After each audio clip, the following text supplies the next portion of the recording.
terrorisme, je pense que si on ne l'a pas vécu, mais franchement, on le garde, on ne le comprend pas vraiment. On garde comme une option, comme un concept. Mais à terroriser, c'est-à-dire que toutes les nuits, on n'arrivait pas à dormir parce qu'ils coupaient l'électricité, les islamistes, et ils hurlaient Dieu est grand, on vient vous égorger. Et on vivait avec ça pendant des nuits, des jours et des jours.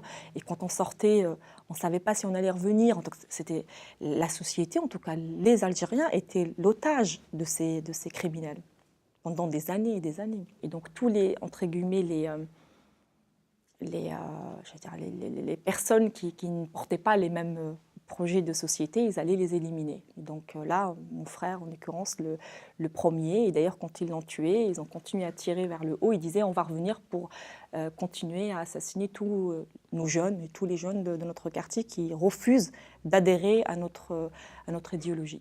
Et Hicham, il n'était pas du tout entre guillemets, ni dans la politique, ni... bon, ils refusaient quand même de pratiquer leur religion, ils s'exprimaient par la musique. Il était quelque part, et on ne l'avait pas vu, le leader.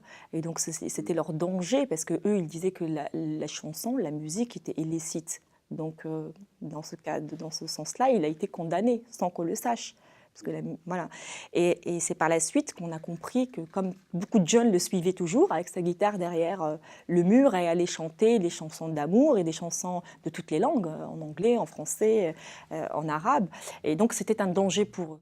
Quand on est arrivé en France, notre premier réflexe, c'était de créer une association qui portait le nom de mon frère d'abord. C'était en 94-15, Hicham, donc le groupe jeune Hicham. Et on a regroupé les Algériens exilés qui ont quitté l'Algérie pour des raisons similaires ou qui ont perdu ou pas un membre. Et je pense qu'on a commencé cette lutte parce que pour nous, c'était, on voyait les islamistes arriver avant nous hein, dans la banlieue française. Ils étaient là avec la barbe, le t-shirt. Et nous, on disait non, non, non, attention, nous aussi, on s'est fait avoir. Donc, on dénonçait ça. On était dans les quartiers, dans les lycées, dans les collèges, dans les MJC, dans les maisons de quartier. On faisait des débats pendant des années et des années. Et pour nous, c'était quand même une réussite de leur dire faites attention, ce n'est pas ça l'islam. Ce sont des personnes, c'est pour ça qu'on a utilisé le terme islamiste, qu'aujourd'hui peut-être que ça peut apporter confusion, amalgame, mais ce sont les personnes qui utilisent la religion à des fins politiques. Il fallait les dénoncer. Et c'était comme un rôle pour nous, tous ces jeunes, derrière de dire c'est pas possible. Il faut quand même continuer le combat. C'est pas tous les jeunes de quartier qui vont quand même aller vers la radicalisation, mais il y a un profil malheureusement. C'est un nouveau phénomène qu'on doit combattre. Et je pense que les jeunes d'aujourd'hui, on leur donne la formation, on leur donne de l'emploi, on leur donne de la reconnaissance. On peut les récupérer. Ils ne vont pas aller se faire exploser dans des pays qui ne sont même pas leur pays. Beaucoup d'Algériens ou beaucoup de victimes ne veulent pas rester dans ce statut de victime. On a été victime, certes, mais qu'est-ce qu'on doit faire aujourd'hui ? On doit changer les choses. Et pour changer les choses, il faut qu'on soit dans l'action. Et dans l'action, c'est intégrer des associations, d'intégrer des partis, pourquoi pas pour certains, et vraiment essayer de dénoncer. Parce que c'est ça le but, c'est vraiment de dénoncer et dire faites attention à des personnes comme ça.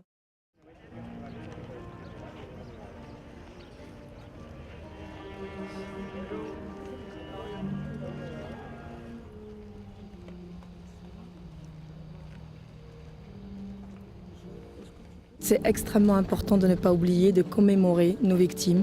Et pour nous, c'est l'histoire qu'on doit transmettre à nos enfants et les générations qui sont derrière nous pour ne pas oublier et surtout pour que cela ne se reproduise jamais.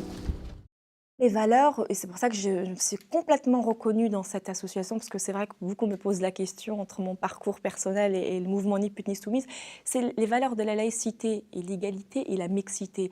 La laïcité, parce qu'en Algérie, nous avons réclamé la laïcité, la séparation du politique et du religieux. Mes slogans aussi, c'est la loi pour tous et la foi pour soi.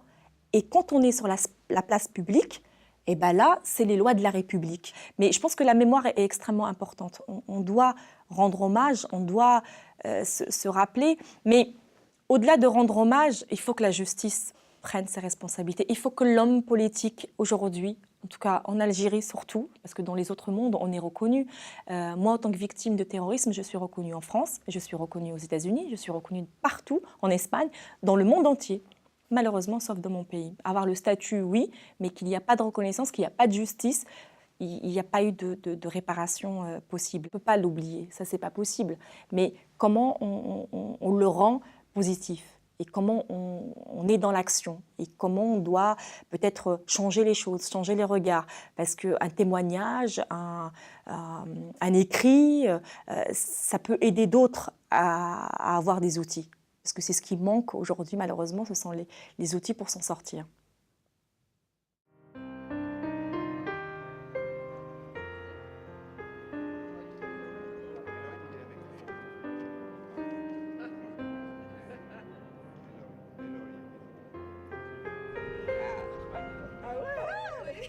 It's the perfect. Wow.